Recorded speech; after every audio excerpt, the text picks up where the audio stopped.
Okay, welcome to the Judiciary Committee hearing this Aloha Friday morning. My name is Carl Rhodes. I'm chair of the committee. This Zoom meeting and YouTube live stream event will include the following agenda: our 9:30 JDC agenda. The other members of the committee are Vice Chair Keo Kalole, Senators Ocasio, Gabbard, Lee, Kim, and Favela, who I believe will either are already here or will be here soon. As noted, this hearing is being streamed live on YouTube. You can find links to viewing options for all Senate hearings and meetings on the live and on-demand video page of the legislature's website.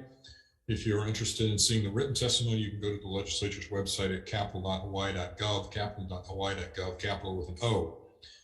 If we have a catastrophic technical failure, and we can't get things back together in a few minutes, we will convene on Tuesday, February 1st at 9:25 to discuss any outstanding business, and a public notice will be posted on the legislature's website.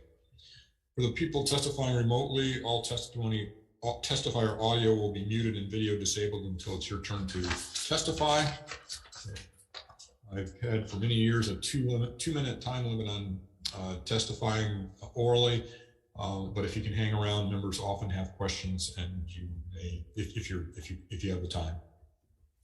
If there are temporary technical glitches when your turn comes up, we may have to move on, but we'll try to come back to you if we can sort out what's going on and be sure that you're do our best to get your testimony on the record.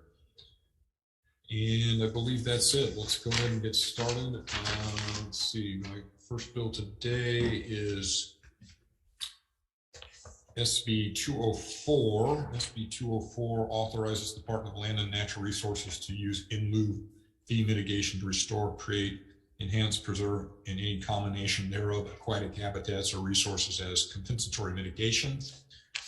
First up on 204 is Brian Nielsen for DLNR. Aloha, Chair, Vice Chair, members of the committee. We stand on our written testimony, and I'm available for any questions. Thank you. Great, thank you. Next is David Sakota, also with DLNR. Good morning. Aloha. No further comments. We'll stand on our written testimony. Okay, thank you. That's all the testifiers we have on SB 204. Members, any questions? Let me check and see if I've got any. This bill has been around for a while, so most of us have looked at it more than once.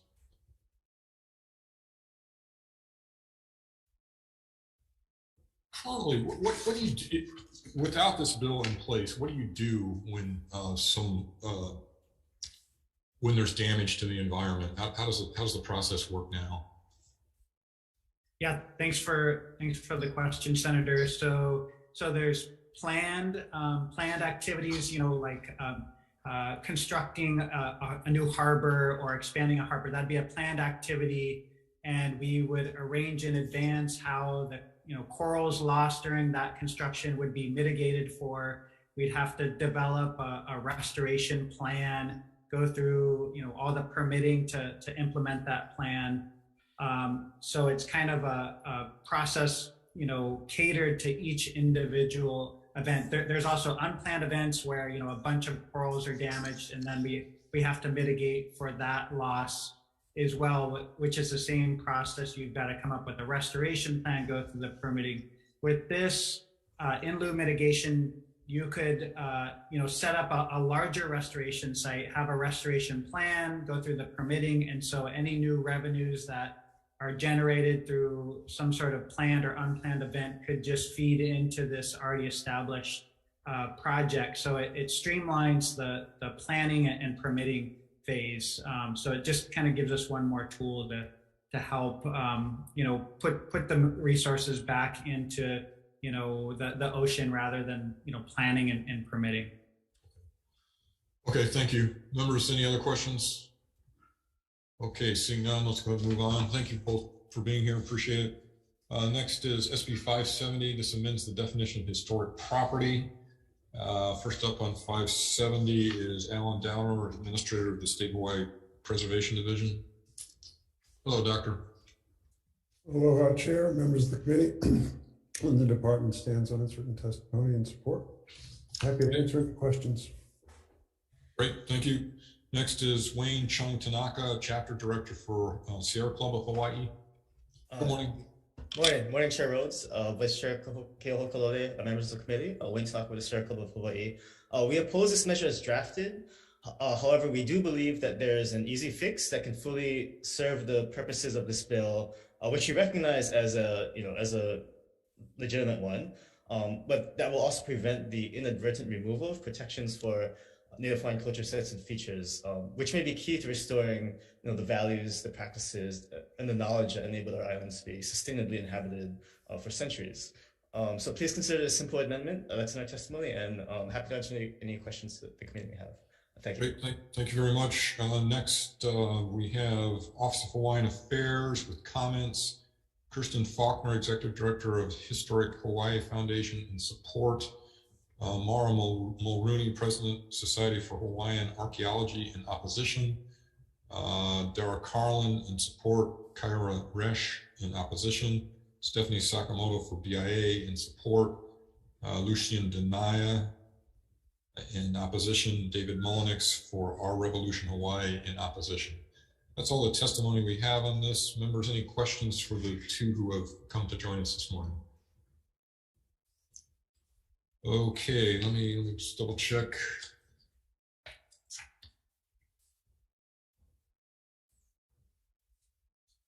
Okay, if there are no questions, thank you very much both for being here. We will move on to the next bill, which is SB 1048. This is relating to Hawaii Criminal Justice Data Center fees, provides authority for the Hawaii Criminal Justice Data Center to collect fees for services provided.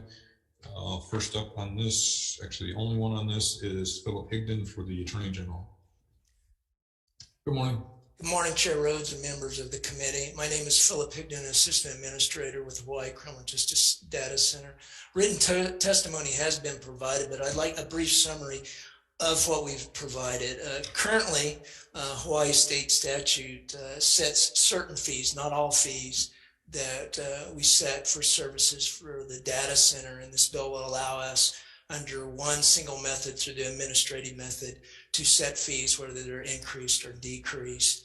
The second of all, it would be to remove the exemption of certain county agencies, non-criminal justice agencies, will be able to pay, charge fees for related employment background checks. I'd be happy to answer any questions if you have any. Thank you. Okay, thank you. That's the only testifier we have on SB 1048. Members, any questions? I do have a question for you. So right now, the counties conducting employment criminal history checks get a waiver of the fee. Is that correct? Or of the fees that you would normally charge? The non-criminal, yes, for related to employment background checks, sir. Okay, so then the bill deletes that exemption. That is correct, yes. Are there state employee, but there's still an exemption for the state, is that correct? That is correct, yes. So why? So I'm sorry. Well, I'm just curious what the rationale is for taking away this county's exemptions, but not the state exemption. Well, law enforcement, criminal justice agencies aren't affected this. It'd be only non-criminal, and there's 7 or 8 agencies as county agencies that would be affected. This is to help maximize our revenues, to assist in the expenditures we have to maintain our systems, which the majority of that is paid through our revolving fund and not through the general fund. Right. No, I'm just curious why I mean, the other state agencies need to utilize the same service, right? Maybe I'm not following you, sir.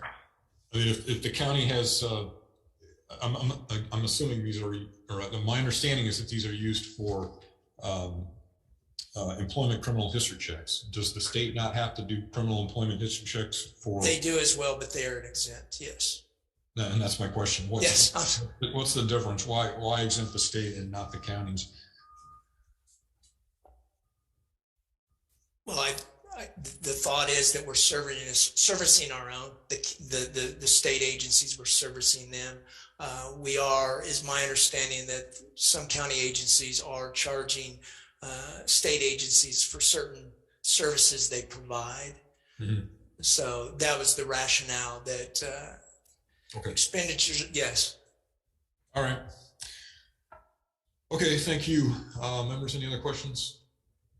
Okay, thank you very much for being here, Mr. Higdon. Thank you. We will move on to the next bill, which is HB 1346 relating to juror compensation. First up on that is Michelle Acosta, Deputy Chief Court Administrator, with comments, and Michael Galoyo Sr. in support. Being no one to ask any questions of, we'll go ahead and move on to the next bill, which is SB 166. 166 is my list. Okay. I believe this is the one on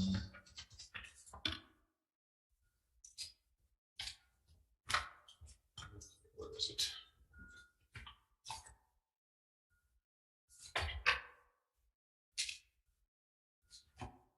Yes, prohibits foreign nationals and foreign corporations from making independent expenditures. First up on 166 is Gary Cam, General Counsel for Campaign Spending Commission. Good morning. Can't hear you. I'm sorry. There we go. Good morning, Chair, Vice Chair, and members of the committee. I'm Gary Cam with the Campaign Spending Commission. We have submitted, the Commission has submitted comments about this bill. We would like to point out that foreign nationals and foreign corporations are already prohibited from making contributions or expenditures under HRS 11-356A. But if the intent of this bill is to address a specific situation or that's going on, then we're not aware of it, or at least in the purpose clause, it doesn't state. But to have a corporation that has a foreign owner of only 1% of its equity declared a foreign corporation when the corporation is a domestic corporation, unless there's a specific set of facts going on now where there is actual corruption going on in that kind of case, or the appearance of corruption, I guess the Commission just needs to understand that there is something going on. A corporation that spends less than $1,000 or less in a 2-year election period will not have to register with the Commission as a non-canon committee, and it's not clear if this bill would require these certifications of being a not foreign corporation would apply to a corporation that may not be registered with us as a non-canon committee, and say they give a contribution of $200.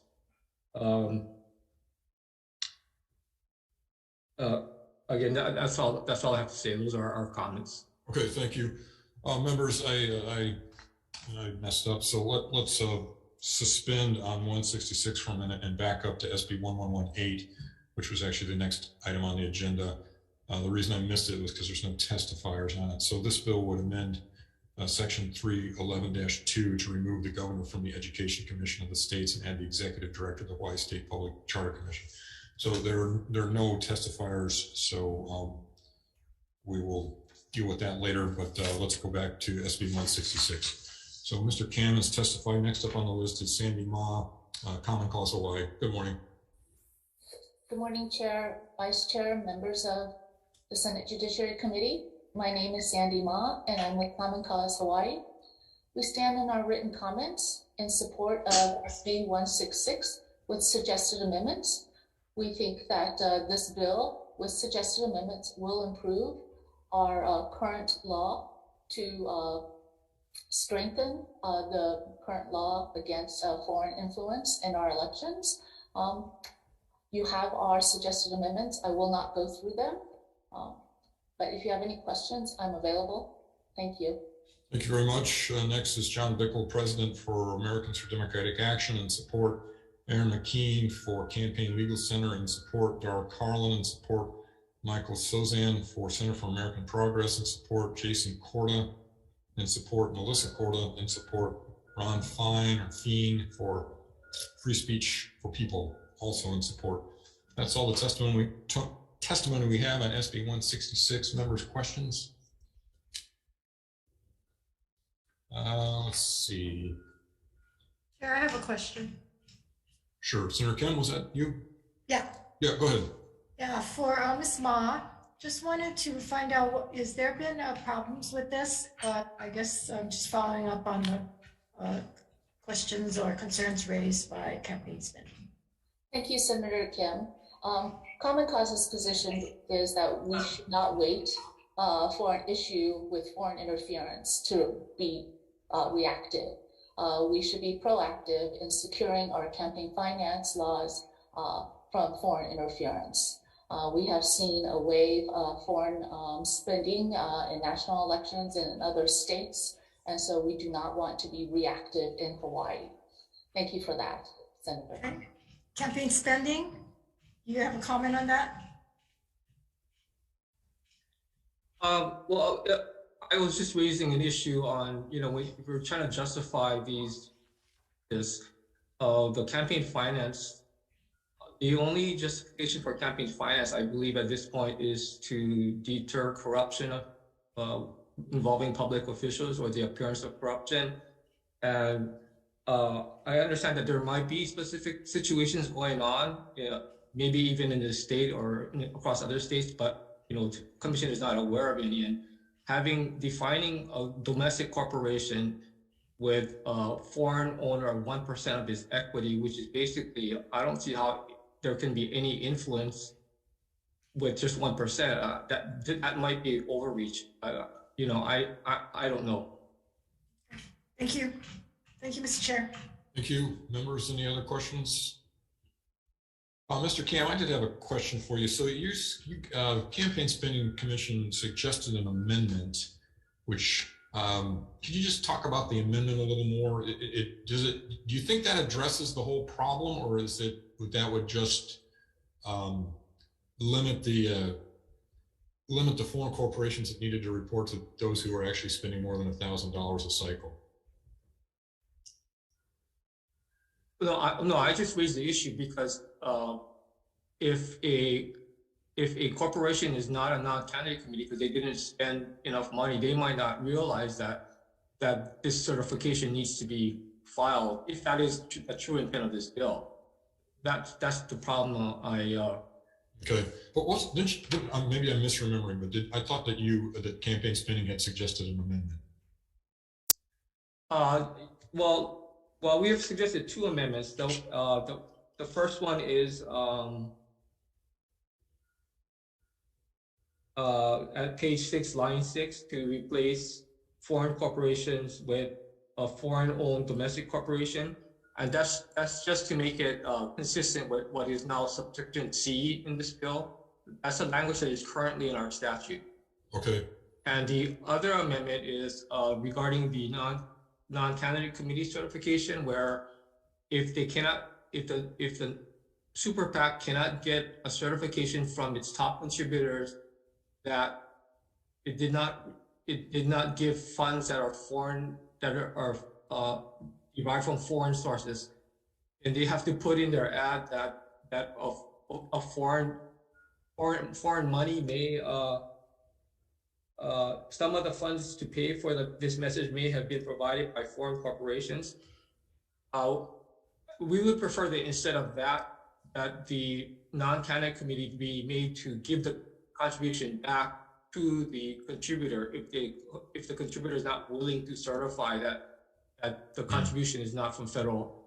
Because to put this kind of a notice in an ad, I mean, that's just going to basically it's just going to invite an investigation by the state and the federal government.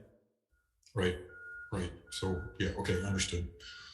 Okay, members, anything else? Okay, if not, thank you, Mr. Kim and Ms. Ma for being here. We'll go ahead and move on to the next bill, which is SB 448. This repeals an HRS section which prohibited the counties from adopting codes and regulations that would require the installation or retrofitting of residential fire sprinklers in 1 and 2 family dwellings. First up on 448 is Stephen Goebel or Gary Lum for the Hawaii State Fire Council. Good morning, Chair Rhodes, members of the committee. My name is Gary Lum. I represent the State Bar Council. We stand on our written testimony and are available for questions. Okay, thank you. Next is Evan Fujimoto or Daryl Takamiya for BIA Hawaii. Good morning. Yes, good morning, Chair Rhodes and committee. I'm here to testify on this bill because the BIA has a long history of trying to prevent these kinds of mandates from impacting our industry. As we know, the cost of housing in Hawaii is extremely high. And to add fire sprinklers to every single new home would be, the cost would be exorbitant. And I know that the Fire Council often puts out figures that are, I think, in a best case scenario, where maybe it's not a large home and the cost to actually bring in adequate water volume and pressure is not an issue. But our company, I work on President Graham Builders, we've done several homes where we had to install fire sprinklers, and it was quite expensive to have to trench, very far distances to install larger water pipes and upgrade meter sizes. And so when you add the cost of the design and engineering of the system, the site work, and then of course installation of the system, is tens of thousands of dollars. It's over $20,000.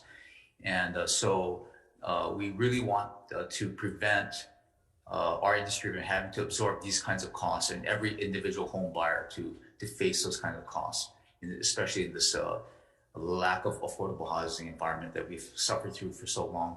Thank you. Thank you. Let's see. Next, we have Bradford Ventura, the fire chief for Maui Fire Department and support. Sheldon Howe, fire chief for Honolulu Fire Department and support. Kazuo Todd for Hawaii County Fire Department and support. Jane Sugimura for Hawaii Council for Association of Apartment Owners in opposition.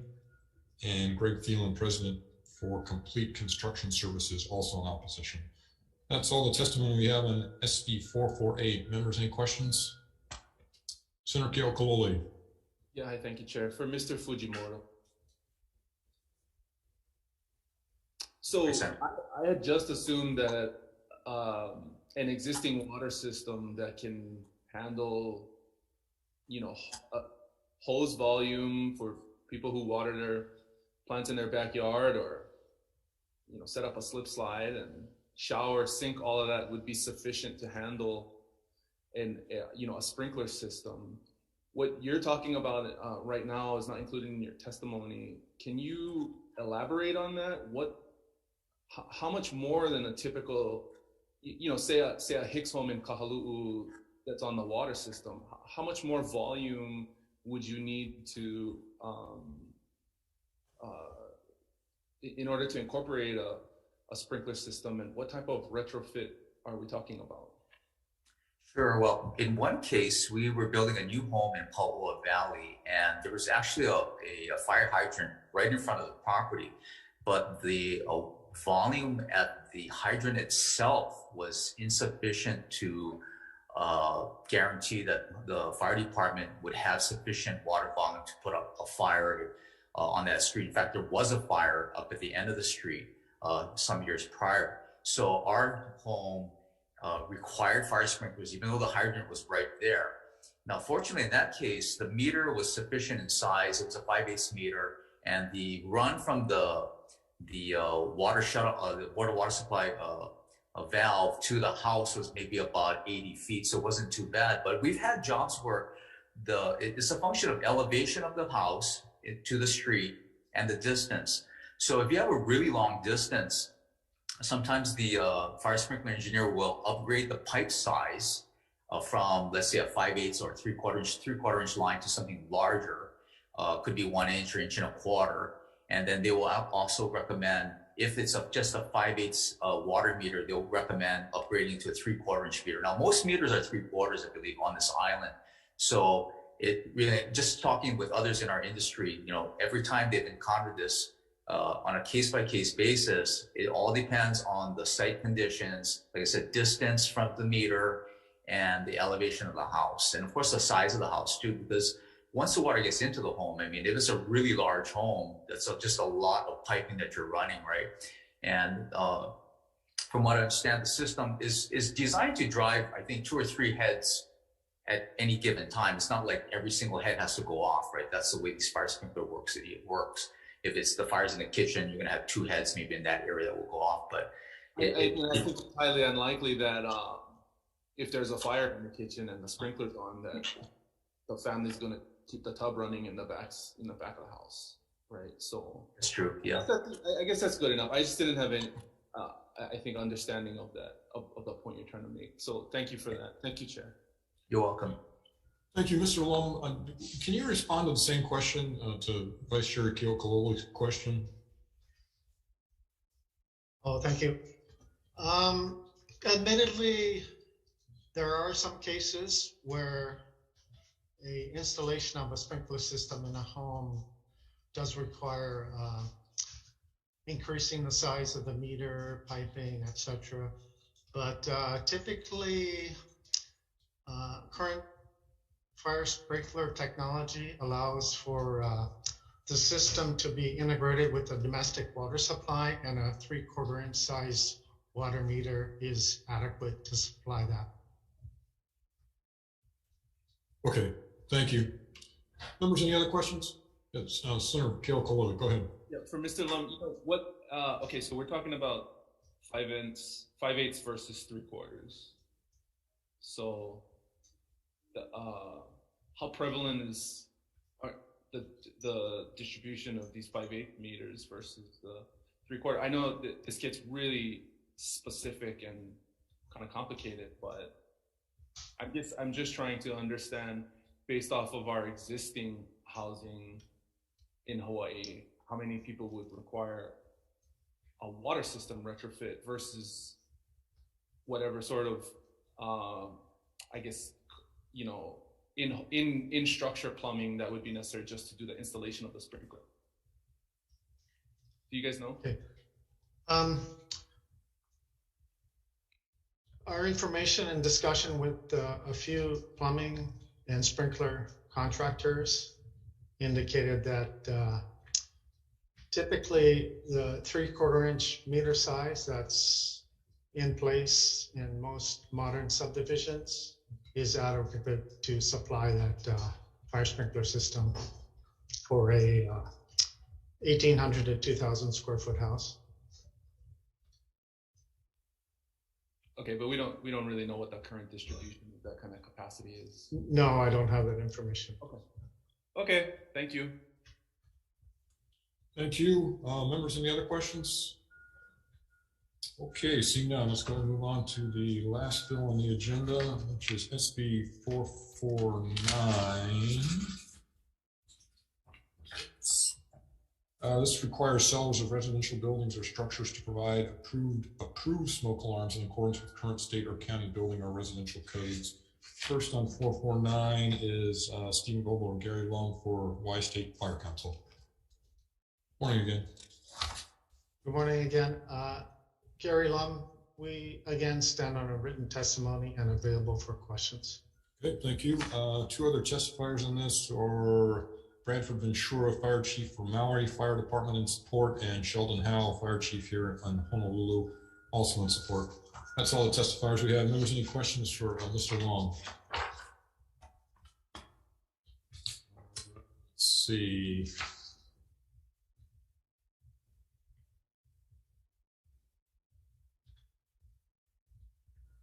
Okay, so let me just be sure I understand how the bill works. So if you sell a building that is at least partially residential, the seller has to provide it with working smoke alarms. Is that correct? Correct. And that's it. That's the whole bill. Yes. Okay. Verify to the buyer that the structure or apartment or home does have a existing working smoke alarm. Smoke alarm. Okay. All right. Thank you. Members, any other questions? Okay. Seeing none, unless someone would like to go into the chat room to discuss anything, I think I'm okay to just go ahead and make the recommendations and we'll vote if that's all right with everybody. Okay, sounds okay. We'll go ahead and do that. Looks like no one objects.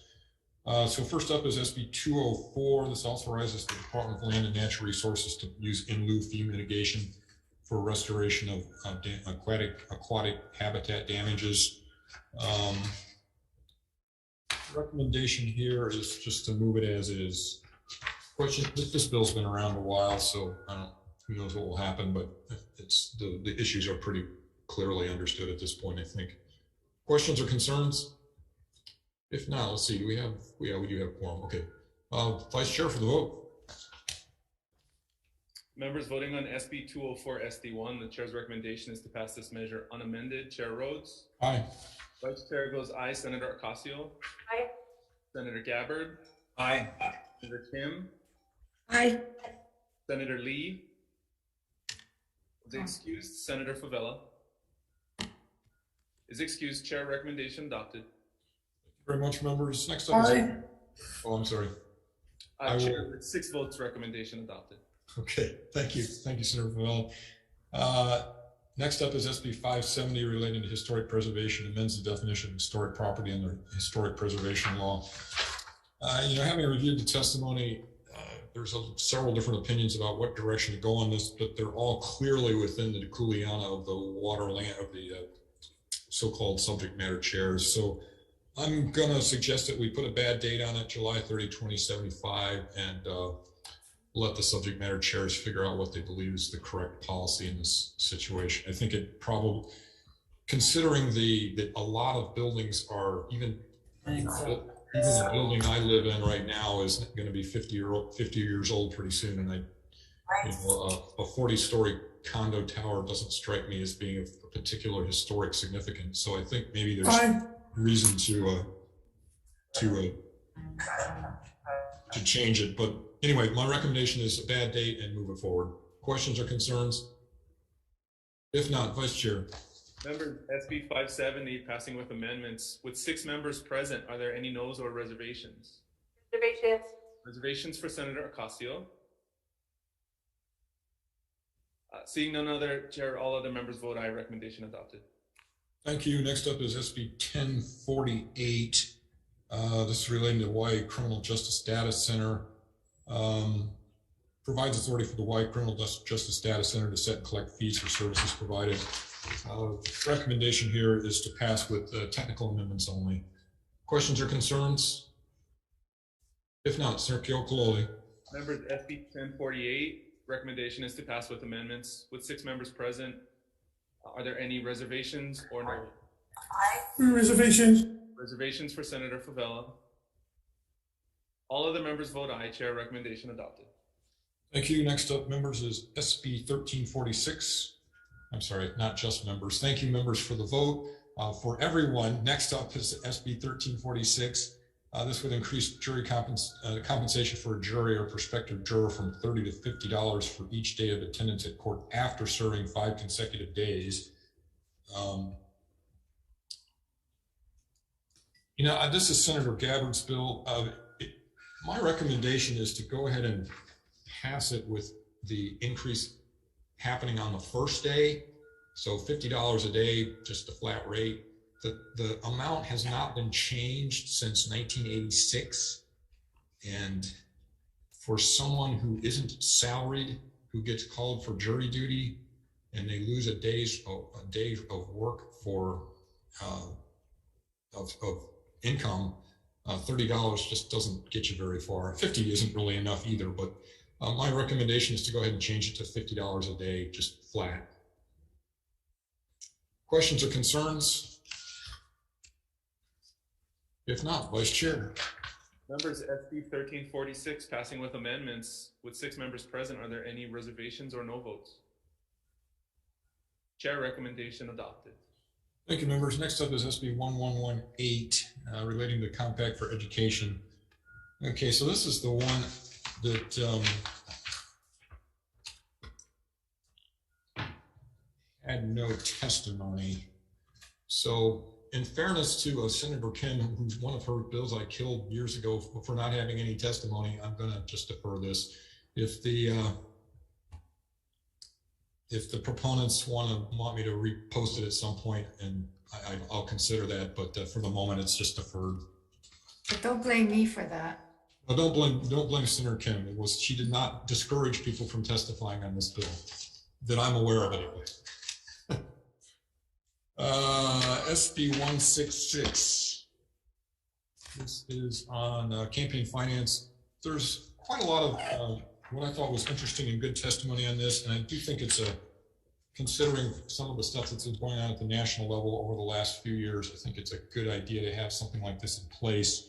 I'm going to defer it until February 8 at 9:25 a.m., which is a Tuesday, and my plan is to synthesize the proposed amendments from the various interested parties, and we'll post a proposed SD1 and hear it again before we move forward. So that's deferred until February 8, 9:25 a.m. Okay, 448. This repeals the prohibition against the counties adopting codes and regs that would require the installation or retrofitting of residential fire sprinklers in 1 or 2 family dwellings. I realize that there are financial implications to this, but I also realize that I keep seeing the burnt out hulk of the Marco Polo, and I just can't bring myself to kill the bill. So I'm gonna suggest that we put a bad date on it, July 30, 2075, and move it forward and see where it leads. Question. Yes, Senator Kim.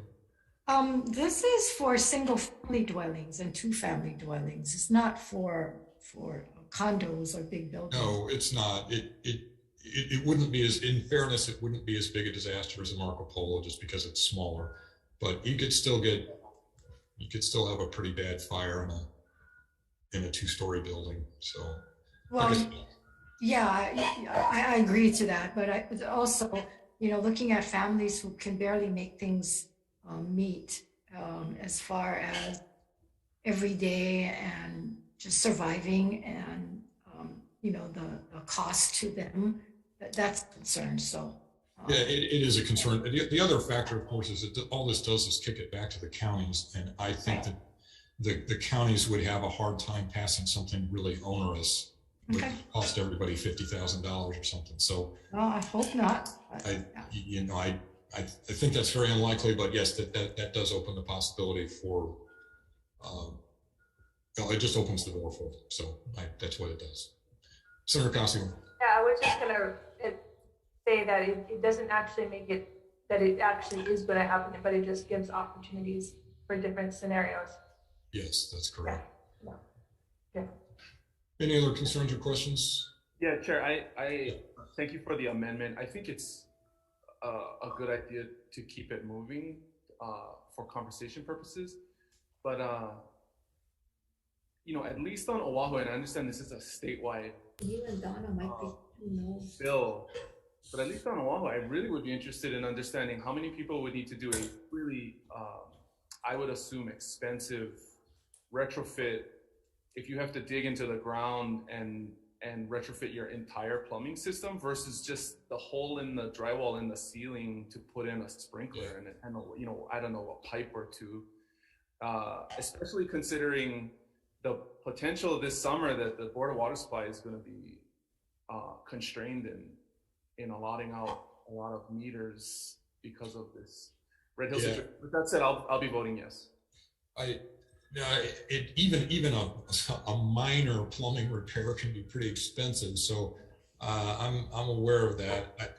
My understanding from the state fire councils and the fire department's testimony is that I have sprinklers in my own building, and they run on very little pressure. So I just don't know the answer completely, and that's pretty much why I just want to keep it alive for now. So anything else?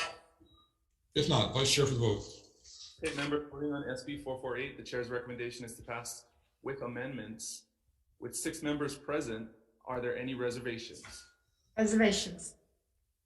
Reservations for Senators Kim and Gabbard? Any? No vote. No vote for me. No vote for Senator Favela. Chair, all other members vote aye. Recommendation adopted. Thank you. Next up and finally on the agenda is SB 449. This requires sellers of residential buildings or structures to provide approved smoke alarms in accordance with current state or county building or residential codes. This one doesn't strike me as nearly as controversial, and I recommend that we move it forward unamended. Questions or concerns? Just a question. Sure. So if a home does not have a smoke alarm, that this bill will put in smoke alarm before they sell it, is that? Yes. Yeah, and then they have to verify that it has a smoke alarm. Yeah. Anything else? Okay, seeing none, Vice Chair. Members voting on SB 449, the chair's recommendation is to move this measure unamended. With 6 members present, are there any no's or reservations? Seeing none, recommendation adopted. All right, thanks very much. Thanks all for being here. We'll see you later today at session and on Tuesday. Mahalo, we're adjourned.